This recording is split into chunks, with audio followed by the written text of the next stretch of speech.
Hello everyone. नमस्कार मेरे प्यारे दोस्तों। मेरे भाई, जैसा कि आपको पता है कि अमेरिकी राष्ट्रपति डोनाल्ड ट्रंप जो है भारत के ऊपर टैरिफ पे टैरिफ लगाए जा रहे हैं। आज हम इस वीडियो में बात करेंगे कि जब जब भारत पर आपदा आई है तो अवसर का मौका मिला है। तो थोड़ा सा हम इस वीडियो में आपको इस बात को समझाने का कोशिश करेंगे। मेरे भाई, भारत के पास अपनी क्षमता को साबित करने का अच्छा मौका है। अर्थव्यवस्था पर ज्यादा नकारात्मक असर भी नहीं होगा। अमेरिकी टैरिफ भारत के लिए आपदा में अवसर की तरह है मेरे भाई, अमेरिका के टैरिफ ने भारत के सामने दुविधा की स्थिति पैदा की है। ट्रंप ने पाकिस्तान को गले लगाकर भारत अमेरिका के रिश्ते को ताक पर रख दिया है। भारतीय पीएम मोदी ने टैरिफ के जवाब में आत्मनिर्भर देश का रास्ता पेश किया है मेरे भाई। वे चीनी राष्ट्रपति शी जिनपिंग से मिलने वाले हैं। भारत को अलग कर अमेरिका ने भूल की है। इन स्थितियों में भारत के महाशक्ति बनने के दावे की परीक्षा है। वह टैरिफ के झटकों को संभालने की स्थिति में है मेरे भाई। ट्रंप ने दो तरह से भारत को अपमानित किया है। भारत रूसी तेल खरीदता है, इसलिए 27 अगस्त को 25% सरचार्ज लगाया है मेरे भाई। यह 25% टैरिफ से अलग है। चीन सहित कई देश रूसी तेल खरीदते हैं, लेकिन भारत को दंडित किया गया है। दूसरा घटनाक्रम पाकिस्तान से ट्रंप का प्रेम है। पहलगाम आतंकवादी हमले के बाद भारत पाक के बीच मई में 4 दिन तक लड़ाई चली थी। फिर भी ट्रंप पाकिस्तान के साथ क्रिप्टो करेंसी व माइनिंग पर करार की संभावनाएं खोज रहे हैं। मेरे भाई, अमेरिका के रवैये से भारत का भरोसा टूटा है। ठीक है मेरे भाई। 2004 के बाद अमेरिका के राष्ट्रपतियों ने एशिया में चीन का विरोध करने वाली लोकतांत्रिक ताकत के रूप में भारत का समर्थन किया है। भारत की अर्थव्यवस्था 351 लाख करोड़ रुपए की है। स्टॉक मार्केट 439 लाख करोड़ रुपए है। दूसरी ओर चीन पर निर्भर पाक अस्थिरता, कर्ज, आतंकवाद के कारण ध्वस्त हो चुका है। भारत के मामले में ट्रंप का रुख अमेरिकी हितों के खिलाफ सेल्फ गोल है। इन हालात में बहुत लोग भारत की महाशक्तियों से अलग रहने की नीति को सही मानते हैं। भारत कुछ हथियारों के लिए रूस पर निर्भर है, तो कुछ के लिए यूरोप, इजराइल वो अमेरिका पर। मैन्युफैक्चरिंग के लिए चीन से सप्लाई होती है। पश्चिमी देशों का मार्केट और टेक्नोलॉजी उसके काम आती है।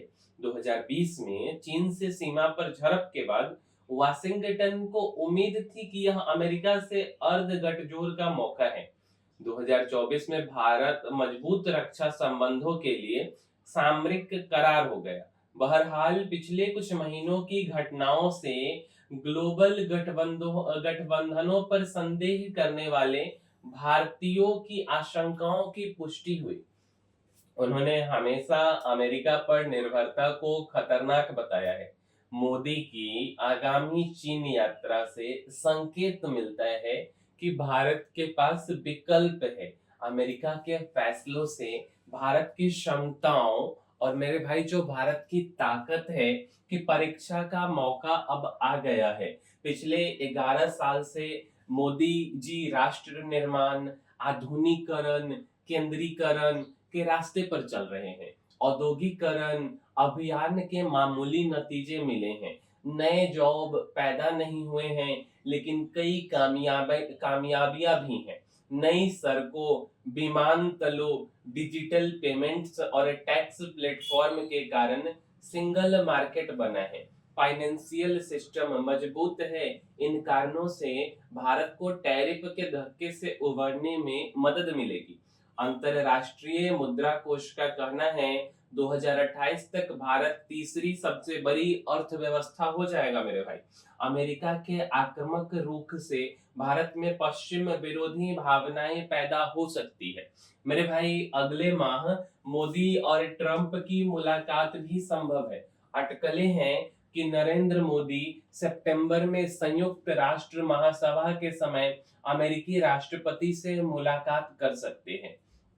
पूर्व विदेश सचिव निरुपमा राव का कहना है राष्ट्र हित में भारत का रुख कायम रहेगा, व्यापार में कुछ रियायतें दे सकता है। ब्रुकिंग्स इंस्टीट्यूशंस की तन्वी कहती हैं लगता है ट्रंप चाहते हैं वे कह सकें कि उन्होंने भारत को कुछ करने को मजबूर किया है। तक्षशिला इंस्टीट्यूशंस के नितिन पै का कहना है टैरिफ के जवाब में भारत को नए आर्थिक सुधार करने चाहिए। कई क्षेत्रों में आर्थिक सुधारों की जरूरत है मेरे भाई। विशेषज्ञों के अनुसार अमेरिकी टैरिफ के नुकसान को सीमित करने के लिए भारत कई रियायतें दे सकता है। भारत रूसी तेल की खरीद कम करके अमेरिकी गैस का आयात बढ़ा सकता है। ब्रिटेन यूएई से हुए समझौते के समान कुछ नए व्यापार करार किए जा सकते हैं। बिजनेस, खेती, जमीन और बिजली सहित कई क्षेत्रों में बड़े सुधार वर्षों से नहीं हुए हैं। भारत निर्यात पर ज्यादा निर्भर नहीं, भारत माल निर्यात पर कम निर्भर है। वियतनाम की 85% की तुलना में जीडीपी में भारत के निर्यात का हिस्सा केवल 11% है। स्मार्टफोन, फार्मा जैसे बड़े निर्यात को ट्रंप के नए टैरिफ से छूट मिली है। ग्लोबल ट्रेड रिसर्च इनिशिएटिव के अजय श्रीवास्तव मानते हैं आने वाले महीनों में भारत की अर्थव्यवस्था हिलेगी नहीं बल्कि उसमें थोड़ी बहुत हलचल होगी। तो उम्मीद करते हैं मेरे भाई कि आपको हमारा यह वीडियो मौका जो है मिला है ट्रंप के टैरिफ को भारत को अपना अवसर खोजने का यह समझ आया होगा। और अगर आपको हमारा वीडियो समझ आया है, अच्छा लगा है, कुछ सीखने को मिला है तो इस वीडियो को लाइक जरूर कीजिएगा मेरे भाई, और शेयर भी कीजिए अपने मित्रों के साथ में, और हमारे चैनल को सब्सक्राइब भी कीजिए। मिलेंगे हम किसी अगले वीडियो में। इस वीडियो में इतना ही, तब तक के लिए धन्यवाद मेरे भाई।